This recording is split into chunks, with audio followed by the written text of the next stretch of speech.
여론조사에 대해서 제가 에피소드 하나 좀 새길로 나가는데 말씀드려 보면 제가 그 선거 때 전략 상황회 때도 그렇고 1% 내외의 아주 어려운 게임이 될 것이다라고 얘기를 했습니다. 0.73% 차이 났죠. 제가 정말 영광스럽게도 지금 국민의힘에서 최고 요직을 맡고 계신 분이 선거 끝나고 저에게 덕담을 해주셨습니다. 정말 감사드리게도 이 과정을 통해서 신용환이라는 사람 하나 건졌다라는 얘기를 들었습니다. 영광스럽죠. 감사드리죠. 민주당에서는 원죄가 있다 이렇게 표현을 하는데 어쨌든 감사드리죠. 그때 어떤 일이었냐면 선거 2달 전부터 제가 계속 1% 내외 어려운 게임이 될 겁니다. 제가 이제 종합상황실장을 할 때 원희룡 당시 예선 때 종합상황실장을 할 때 정말 데이터 분석 이런 것들 평소에도 숫자를 많이 다루다 보니까 하면서 느낀 겁니다. 그 추세가 있고 그다음에 SNS 댓글 이런 것들을 보면서 그 통계량들을 보면 요즘 통계가 많이 발달돼 있으니까요. 그러면서 제가 그때 당시에 슬로건이 뭐였습니까? 정권 교체잖아요. 기본적으로 무능 정부였어요. 무능 정부, 무능 프레임, 무능한 문재인 정권을 교체하자. 그러면 궁극적으로 누구와의 싸움이냐? 이재명이라고 하는 후보와의 싸움이기도 하지만 문재인이라고 하는 그 정부의 사람과의 싸움이기도 하다. 그런데 대선 마지막 날까지 문재인의 지지율을 넘어선 적은 데이터상으로는 거의 없었습니다. 그렇다 보니 그러면 막상 문재인 대통령을 지지했다고 한 사람이 투표장에 가서 갑자기 바꿀까? 쉽지 않다. 만만치 않다. 지금 겉으로 드러난 것과 다르다. 했는데 일주일 전 보고가 8%에서 12%였습니다. 그러다가 제가 계속 이거 안 된다라고 내부에서 여러분들하고 얘기를 했어요. 3일 전 돼서야 초비상이 걸렸어요.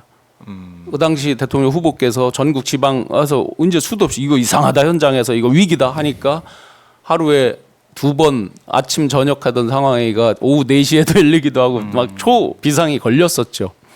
이렇습니다. 이런 착각 속에서 광서 18% 전혀 생각하지 못했겠죠. 물론 여러 요인들은 뭐 수도 없이 분석의 틀은 많지만 이런 근본 출발에서 최근 나온 여론조사 보셔도 마찬가지입니다. 지금 3주 연속 대통령 지지율이 올라갔다. 뭐 리얼미터 보니까 거의 40% 가까이 가고 있고. 그 리얼미터 때 제가 그 표본을 보고 깜짝 놀랐습니다. 리얼미터 그러지 않았었는데 보수 가표집이 170명이었습니다. 그럼 보통 1,005명 샘플을 하는데 170명이면 17%죠. 거기데 맨날 플러스 마이너스 뭐 3점 몇 프로 이런 식으로 말하죠. 오차범위. 그럼 170명은 뭘로 해결합니까? 꼼꼼하게 봐야 되는군요. 질문을 봐야 되고 그 과표집이 어떻게 돼 있나를 꼭 보셔야 됩니다. 자, 그러니까 지금 보면은 용산의 모습이 그러니까 처음 인수위 때 나올 때 그 모습, 그 우려, 그보다 더 지금 악화된 상황까지 와 있다. 이유는 딱 하나라고 봅니다. 원칙 철학이 없기 때문에 임기응변 그때 제가 볼 때는 대통령께서 그 부분을 굉장히 빼어나시다고 보거든요. 그 상황에 대한 대처 능력. 결국 그런 걸로 버티지만 계속 버텨왔다. 그걸로 버티지만 그것은 지속하기는 어렵다라고 봅니다. 그럼 이번에 KBS 신년 대담 사전 녹화된 대담이었는데 보셨어요? 예, 봤습니다. 보다가 한 40분쯤 보다가 제가 굉장히 그 박장범 앵커도 굉장히 개인적으로는 가까운 친구입니다. 대학 친구고 보다가 놀랐습니다. 왜 이런 방송을 왜 만들었지? 이렇게 하면 마이너스인데 이걸로 퉁치고 넘어간다. 겉으로는 넘어가지만 국민들은 가만히 입 다물고 있다가 투표장에서 응징한다. 왜 만들었지? 계속 퀘스천입니다. 그래요. 그러니까 일각에서는 그런 얘기해요. 이게 중도층이나 뭐 진보층을 겨냥한 것보다 내부 표단속하기 위한. 그러니까 김건희 여사 문제가 이거 큰 거 아니야. 그것도 명품백도 아니고 파우치야. 조그마한 백이야. 이렇게 하면서 별 문제 아니야. 그리고 이거는 몰카 공작이야. 정치 공작이야. 이렇게 해서 안심을 시켜주고 우리 편을. 그다음에 우리의 사랑이 필요한 거죠. 그런 영상 만들어서 대통령이 노래 잘하는 모습. 연기도 잘하는 모습. 이거 좀 보여주면서 내부 표단속해서 우리 이 표는 확실히 가지고 간다. 그 다음에 다음 전략으로 중도층 가져온다. 이렇게 가는 게 아닐까 생각도 듭니다. 쌍팔년도 아니고 옛날 막걸리 선거 시절에 통했을지 모르지만 바야흐로 모바일 개인 미디어 시대입니다. 정보는 거의 등가성입니다. 모든 국민이. 다만 정보의 속도차도 거의 없습니다. 해석과 평가 능력만 조금 차이입니다. 과연 지록 위마가 통할 것이며 이준석 대표 말대로 양두구육이 과연 통할 것이냐. 그거는 그들의 착각이죠. 그리고 더 이상 뭘 결집해요. 이미 제가 요즘 굉장히 퀘스천이 있어요. 여론조사 이기잖아요. 국민의힘이. 왜 그렇게 걱정을 해요. 왜 뭐 12척밖에 안 남았다라고 하고 왜 금방 다 무너질 거. 이기잖아요. 왜 그렇게 걱정을 해요. 뭘 결집을 해요. 이미 다 결집하고 이기고 있는데. 여기에서 이제 착각이 드는 거죠. 착각에 그러면 국민은 빠져 있다. 만약에 그런 목적이라 그러면 정말 국민을 우롱하는 거죠. 대한민국 국민이 국민의힘 지지자만 있습니까? 보수 지지자만 있습니까? 예. 그렇네요. 그러니까 이번에 사실 어제부터 이제 보도가 되고 있는 거 네. 독일 덴마크 순방 네, 일정을 나흘 네. 앞에 두고 안 간다라고 네. 했습니다. 네. 많은 언론의 분석이 김건희 여사를 얘기하는데 제가 네. 좀 더 큰 틀에서 보면 기승전 총선이죠. 아하. 총선에 지면 이건 완전히 맛이 간다. 음. 이거에 대해서 누구나 알고 있는 거고 기승전 총선이죠. 총선에 대비하기 위해서 지금 나가게 되면은 갔을 때 여론이 어느 안 부작용이 총선에 어떤 영향을 미칠까 무조건 부작용입니다. 볼 것도 없습니다. 아하. 그걸 알고 있는 거죠. 그게 참 외교적 결례라고 볼 수가 있는데. 외교적 결례 정도가 네. 아니라 우리가 이제 흔히 기업 경영할 때 지속 가능성을 얘기하잖아요. 네. 대한민국의 지속 가능성, 특히 브랜드의 지속 가능성 이 부분에서 보면 쌍방향이잖아요. 나 혼자 하는 게 아니라 인터랙티브 한 거잖아요. 서로 네. 상호 교환하고 서로 베풀고 받고 하는 것인데 이런 면에서는 정말 뭐 엄청난 타격이죠. 그 브랜드의 타격은. 대한민국 브랜드에 타격이 있을 수 있는 그런 상황이다. 그리고 지금 보면은 사실은 기업 이제 사절단이 간다고 했기 네, 때문에 네. 다 이제 준비가 돼 있는 거 아니겠습니까? 네네. 제가 기업에서 이제 예. 쭉 CEO를 오래 했잖아요.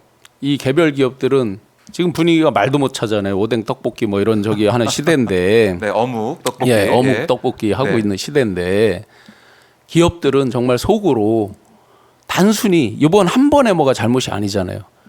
신뢰라는 걸 쌓기 위해서 수십 년이 걸리기도 합니다. 특히 독일 기업 이런 데들은 말할 것도 없잖아요. 아시다시피 독일의 큰 기업들이 대한민국 그렇게 좋아서 기술 이런 게 쉽게 오가는 게 아닙니다. 기업 현장에서 보면 제가 속된 말로 네. 굉장히 자존심 상해하는 경우가 많아요. 철저하게 무시당하고 이런 경우도 의외로 많이 있습니다. 기술 격차 이런 것들 때문에 예. 이거를 극복하고 예를 들어서 뭐 보쉬라든지 이런 큰 기업에 뭐를 메고 할 때 몇십 년을 쌓아오고 기술적으로도 보여주고 어떤 인간적인 것도 보여주고 국가적인 신인도가 같이 뒷받침돼 가고 이런 게 많습니다. 네. 하루아침에 다 무너질 수도 있습니다. 하하. 다시 그걸 되돌이키려고 한번 생각해 보시면 네. 처음 쌓은 시간보다 더 오래 걸릴 수도 있다. 그래요. 아유 큰일이네요. 이게 그냥 이건 단순히 돈 계산의 문제가 아니라 국가는 호흡 주기가 길잖아요. 뭐 예. 조선왕조 500년 하듯이 금방 망하고 흥하고 나는 게 잘 안 보이잖아요. 기업은요. 왜 삼성이 맨날 위기다 왜 그럽니까? 그 위기 경영이랑 제게 지금도 1등이고 그때도 1등이고 했는데 왜 저 아내와 자식 빼고 다 바꾸라는 소리를 왜 할 정도로 왜 그럽니까? 깜빡 졸면 사망이다를 다 알고 있어요. 체감적으로. IMF 때도 겪어봤고 외환위기 때도 겪어봤습니다. 네. 지금 이런 것들이 주는 그 타격 또 그게 신인도를 통해서 여기에 참여하지 않은 기업들까지 미치는 영향 이건 돈으로 계산이 안 되죠.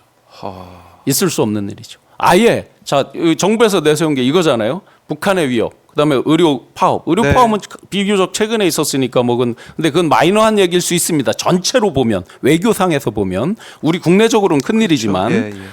북한의 위협 하루 이틀입니까? 그걸 독일이 몰라요. 덴마크가 몰라요.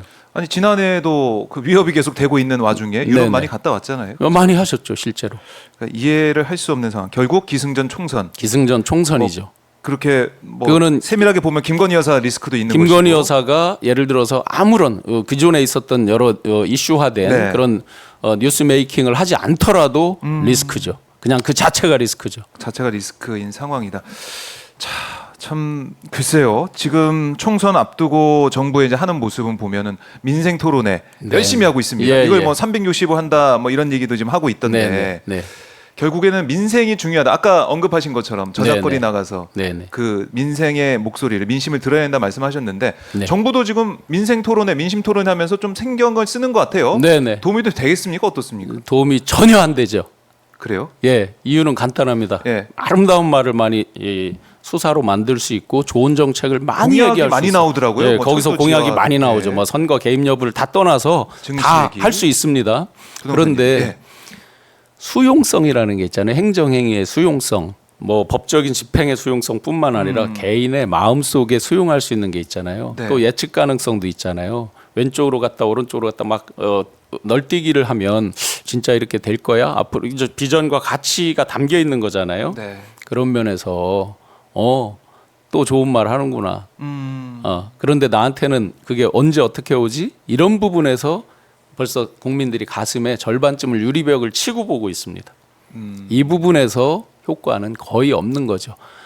지금서 그렇게 할 게 아니라 네. 진짜 국가의 백년지 대계를 놓고 진정으로 소통하면서 쌍방향으로 제대로 소통하면서 통하면서 뭐 1시간에 59분 한다고 어떤 분이 얘기를 하던데 뭐 그런 게 실제로 느껴지니까 그건 느껴진다고 조금 하나요? 그건 조금 과장입니다. 과장이다. 1시간에 59분은 과장입니다. 1시간에 50분입니다.